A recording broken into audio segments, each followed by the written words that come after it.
Hey folks, welcome back to the channel. Happy Catty Crypto here. So let's dive into an update pretty much just solely discussing validators and the kind of support that we have and what we can expect in the future. Now, before we dive into this, I want you folks to note that we've got a Blockheight ticker on the dashboard for LUNCPenguins, and I think it's really important that we got this ticker up. Why? Because there is an approximate block height knocking around. I'm just waiting for confirmation from Ed about that block height to get it dead set confirmed for you folks, because you know what I'm like, I like to confirm as much as I can for you. Now, block height is the height of the current blocks of a chain, so to speak, and things are set to happen on certain blocks. So having this is really going to help you folks when you hear someone say, well, it's coming on block 9.6 million. Well, then you can go to the dashboard and see what block we're at, right?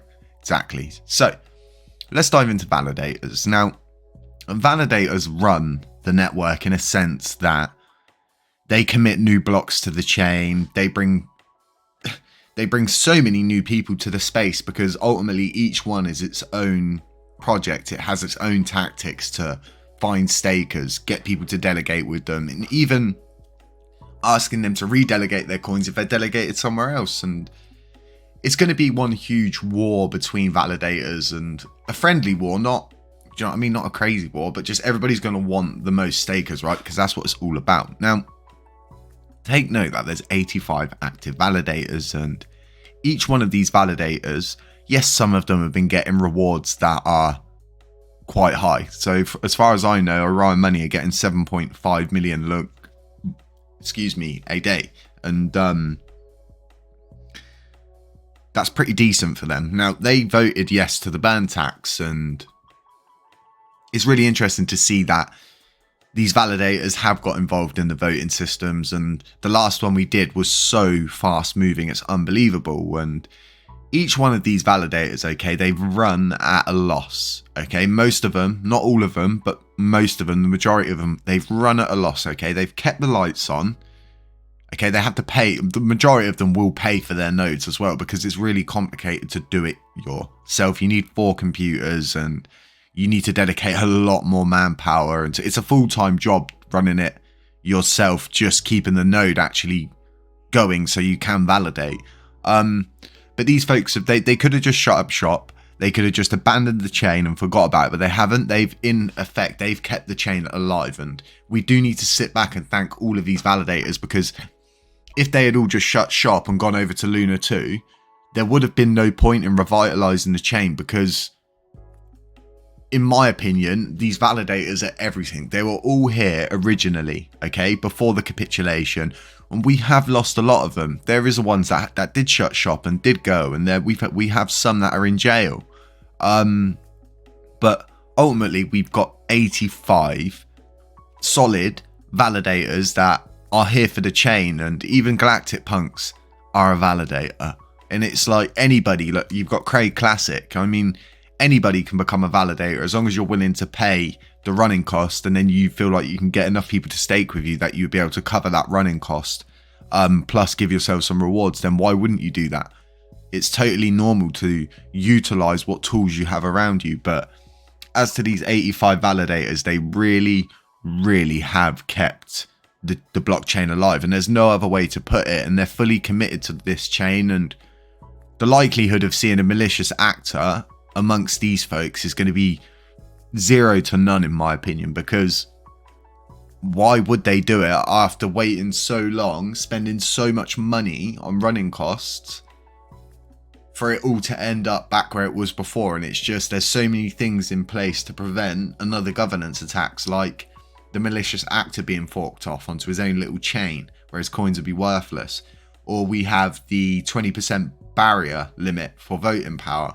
And we've got that 60-day cooldown period from the re-enabling of staking delegating, where new validators like myself can join. So therefore, really knocking it out of the park as to a malicious actor coming into play. Now, we're coming up onto 5 minutes into this video, and now what I want to address is the Binance wallet.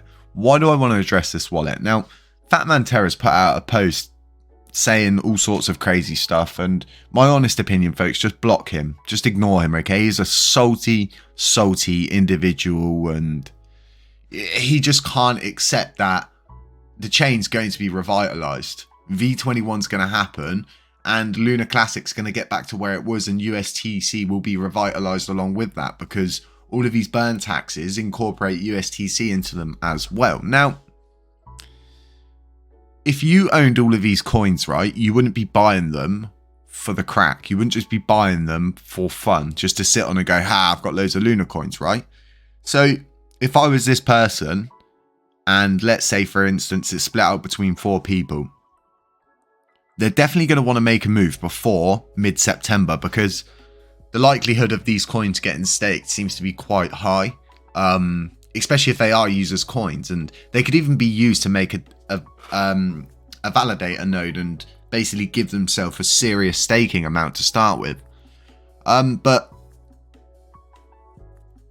my opinion is, right, that they're not going to want to get hit by the 1.2% burn tax.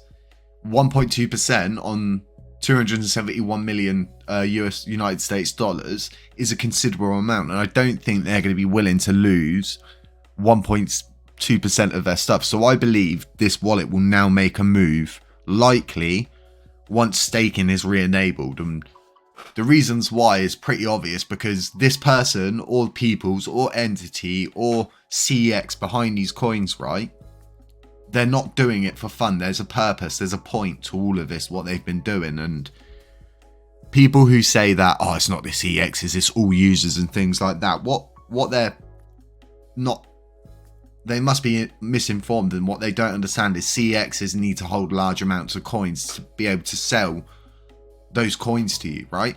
So they need to have a haul or a decent amount of coins in the event that there's a huge FOMO event, okay? So they actually have the coins to sell to you. Now, we also know, and we know this to be 100% true. So we know this to be 100% true, okay? And that it moved 1 trillion coins during a blockchain halt, okay? So the last time the blockchain got halted, okay, was for the genesis of Phoenix 1, okay, which is Luna 2's blockchain. The second Phoenix 1 went live, this wallet moved 1 trillion coins. There's no users on Binance that were able to move their coins. In fact, no users across the board on CEXs could move their coins one bit. But if you had them on the Terra station, you were able to do that. But these coins aren't held on the Terra station. They're held in a Binance hot wallet, which belongs to the exchange, which in itself is... We need answers for this wallet. When we'll get them, I don't know. But ultimately, we don't need to worry about this person trying a malicious act, because all that's going to happen is they're going to get forked off onto their own chain. So more for them, so to speak. So folks, stay safe out there. None of this is financial advice. I hope you found some of this kind of motivating. I know there's a lot of people that are worried about Lunatics token taking the heat and taking users from us and things like that. It's just not the case, okay, folks?